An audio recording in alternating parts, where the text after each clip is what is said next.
Welcome back. Now we are joined by Dr. Adil Najam. He, of course, wears many hats. He is Dean Emeritus and Professor at Purdue School of Global Studies at Boston University, and, of course, keeping a very close eye on the developments that are taking place as far as Iran-US conflict is concerned. Welcome to the program, and let me begin by asking you about that. German Chancellor this week made a statement, of course, that which Trump didn't like it, obviously for right reasons or whatever reasons. He said that basically U.S. was humiliated by Iran. Do you subscribe to his view? Uh, thank you very much, Kamran. My subscribing or not is less important. I think what has become important is that that view is being mirrored by many others.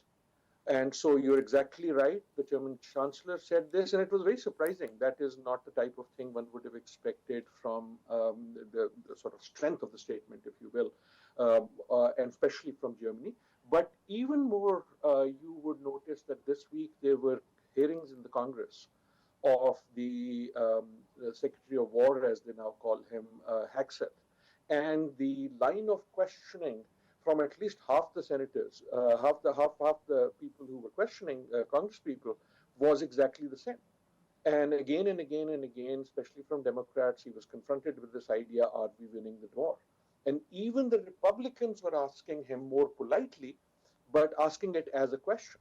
So when that question mark appears, that I think has a very significant cost in American politics. Donald Trump, being Mr. Trump, has had this sort of bombastic view: we are winning, not only are winning, this is the greatest victory on earth, not only is this the greatest victory on earth, it's the greatest victory on the universe, and the type of sort of bombast that we've gotten used to. But in that, once you are 60 days into it, once you are seeing that blockade from both sides, once you are seeing the impacts on the economy, this question emerges in the minds of many people. That question then comes on their lips, and that I think is the significant point. Not only that the German Chancellor would ask this, not only that people around the world might be asking this, but the fact that it is being asked in the US itself, including in Congress. I think that's the political import of that shift. And it doesn't matter on the what the answer is. Simply the fact that that question would be asked of what is still the biggest military and economic power on earth, I think is a shift that many people could not have imagined. We don't know whether German Chancellor's remarks or statement can have any bearing on Trump's policy decisions, but certainly when it comes to domestic public opinion, we saw some recent surveys and indicating that people are expressing a similar sentiments like that we saw during the height of Iraq war in 2006 and even the Vietnam War. So how far do you think that public opinion, where people in America more and more questioning the logic behind going for this, what they called a useless war, even can persuade people like Trump to change their course? Well, what can persuade Mr. Trump, we do not know, but clearly the only thing that has historically persuaded the highest powers in the US is public opinion, especially when public opinion becomes political opinion, right? And I'm making a distinction there. There's public opinion, and then at some point it becomes political opinion, which means it becomes a type of opinion that may impact or does impact people's votes, people's political affiliation, and so on and so forth. And that is what happened, for example, in Vietnam. That's what happened in Afghanistan. That's what happened in Iraq, and so on and so forth.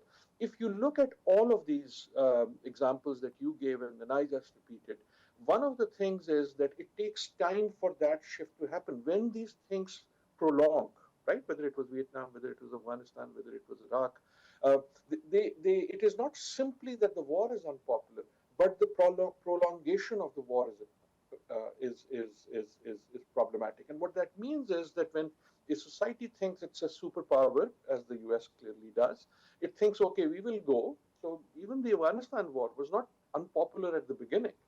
It gets unpopular when the goals are not achieved, and then it keeps going on. After a certain while, people get tired of hearing, no, we are winning.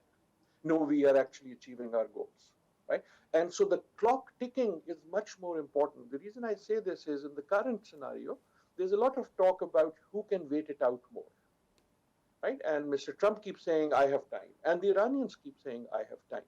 The question is really, do they really have time? My sense is neither of them really have infinite time. And neither of them have too long for different reasons. And in the US, when this political situation, international wars prolong, they have a cost because then they become public conversation, then they become voting conversation. The November elections may still be far away, but the memory between now in May and November is shorter than whatever the memory was between March and November, right? So that I think is the calculation. It's not that the German chancellor's statement will change Mr. Trump's mind. But if he does think, and he is actually very good at it, he is good at reading the public sentiment. He has generally been good at responding to it in historically. But now you're seeing a bit of frustration. 2 days ago, he lashed out at oil price, people who were complaining about oil pricing, and saying, no, this is not that big a deal. He keeps reminding people of how wrong other wars were. So I think he's clearly aware of it, and that is why I have believed, and I think many others, including you, have argued that both the US and the Iranians do want a ramp up. They have different reasons, their reasons are different, but both understand that politically for them, getting to a solution is important. It is also important for them that they get to a solution where they can declare victory, and in this case, profound victory. Well, when you talk about this particular conflict, I think it is different from whether the Vietnam War or Afghanistan or Iraq War, because what's at stake is not just the regional or global peace, but obviously economic security. This stalemate over the Strait of Hormuz cannot be sustained for a long. And interestingly, when I spoke about the domestic public opinion, the latest survey that was carried out by Washington Post and certain other media outlets in the US suggests that when they were asked that what next steps US should take, interestingly, 48% of the public in the US say that US should make a peace deal with Iran, even if it results in a worse deal for the US. Is it surprising for you that this kind of outcome or findings of the survey, that people are now willing that even if US has to concede, they should just sign a deal with the Iranians and move on? I had not seen the survey that you have cited, and yes, it is surprising. That phrasing would be surprising. The general sentiment is not surprising because every survey seems to suggest that, in a way, it's not surprising. So that result is surprising. The broader thing has not been surprising because from the beginning, the big question has been, why the hell are we in this war? Right. So I think even more than polls, if you look at late night shows in the US, comedy shows and stuff, the constant theme every night is the same: whose war is this? Who are we fighting this for? Why are we there? Wasn't Hormuz already open 2 months ago? Right. So people are asking that sort of question and that. But starting from your original premise, yes, you are right. Every war is different. Every war is different. Every war will have its own dynamics. On the other hand, every war is also the same because they have these large dynamics of not just cost to military, not just lives, but also national prestige and national standing and how countries think of themselves. So yes, it is different. In the things that it is different and that relate to this survey and your question is that this one has more immediate, whether it has more profound or not, I do not know, but certainly more immediate economic consequences. It has a larger purview of regional consequences, whether they be with in the larger Middle East, in the Gulf countries, and now even in the world. It is always, any war that is related to oil becomes immediately an economic war, but we saw that even when Kuwait and Iraq were fighting, and we saw that when the US went into the Gulf and so on and so forth. So in that sense, it is different. But here is the thing. It is also different because it is happening when a lot of other things are happening in the US. So part of, I think, what you suggested might be that you are seeing a major, possibly historic shift in US public opinion on how people view US-Israel relations. That has been happening because of Gaza, or after Gaza, and that has been happening at a much greater pace than anyone imagined. Things that could not have been imagined. So that also clouds it. This may be about Iran, but it is more than that. This is also happening when the US is more divided as a society than any time I certainly remember it. And Mr. Trump is, in fact, the division line in that, right? So it's a divided society. And therefore, anything becomes divided.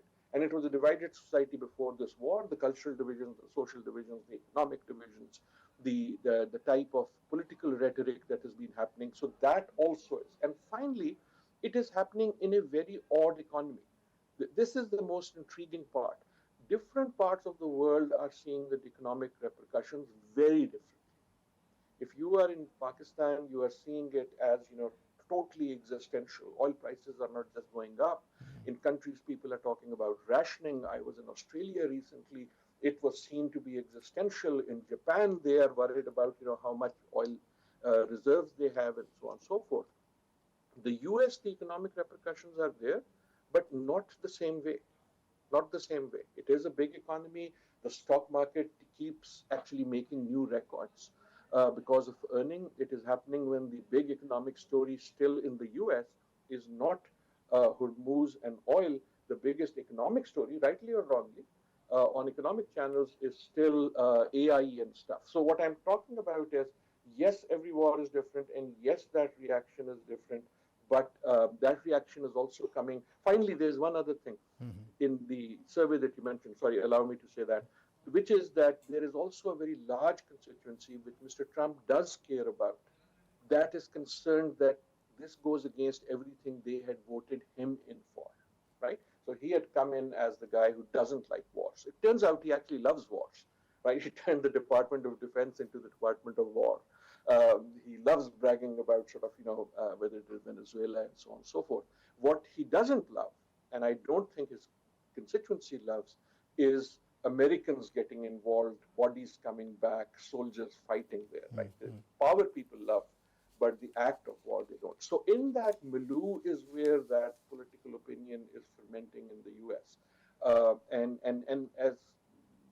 as you have also said, you cannot imagine that it does not have an impact on Donald Trump. The question is when the impact will come and what it will come, because it can come as either, okay, let's make peace, or it can come as, okay, let's just do something so big that we conclusively end this war militarily. Okay.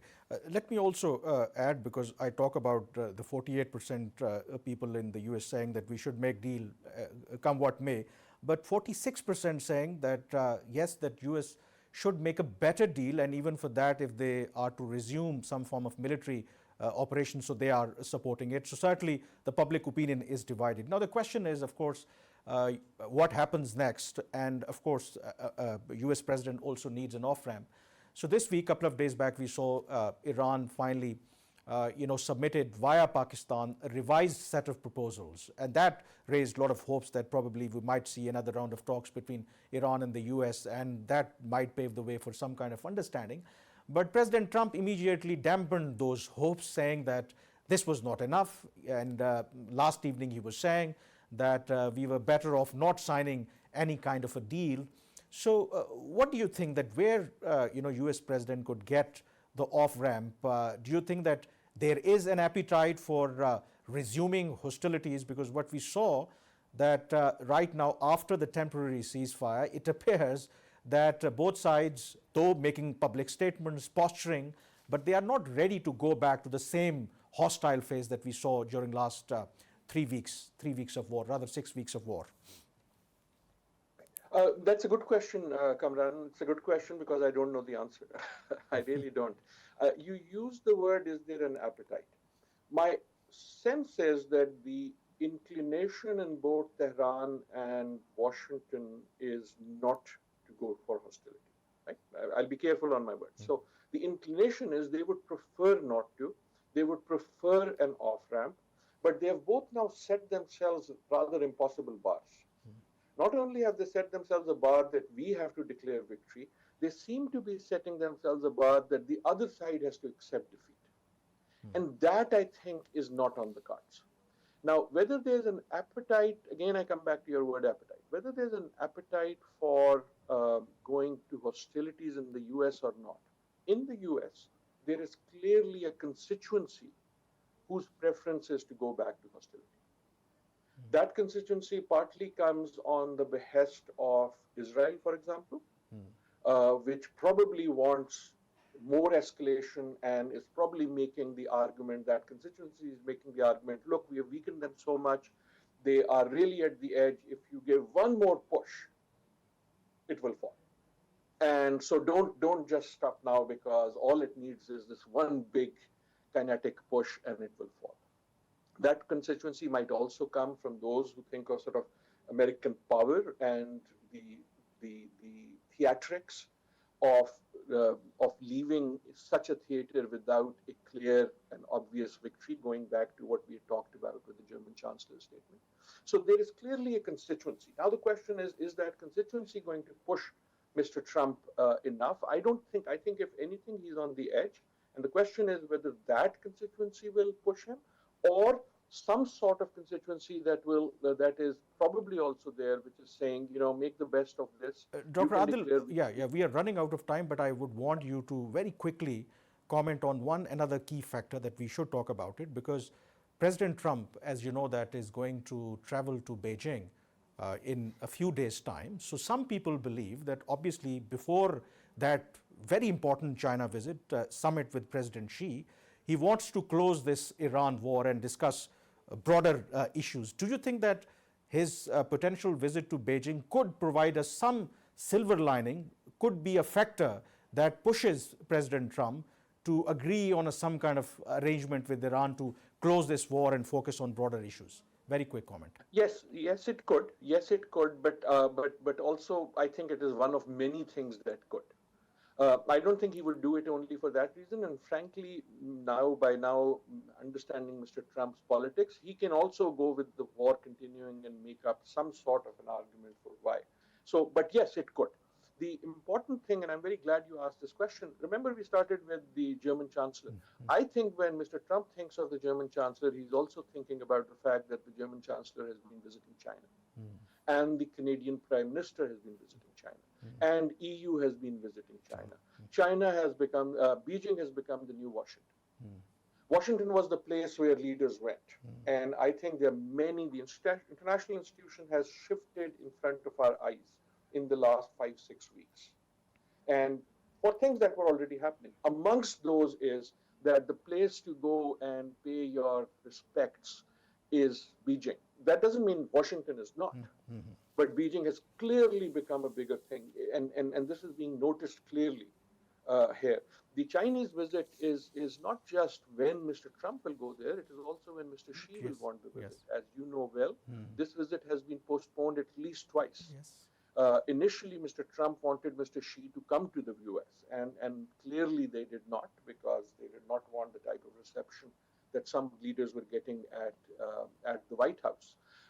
This last time this visit was supposed to happen, it didn't happen because the Chinese didn't think the Americans were prepared enough on the pre-negotiation.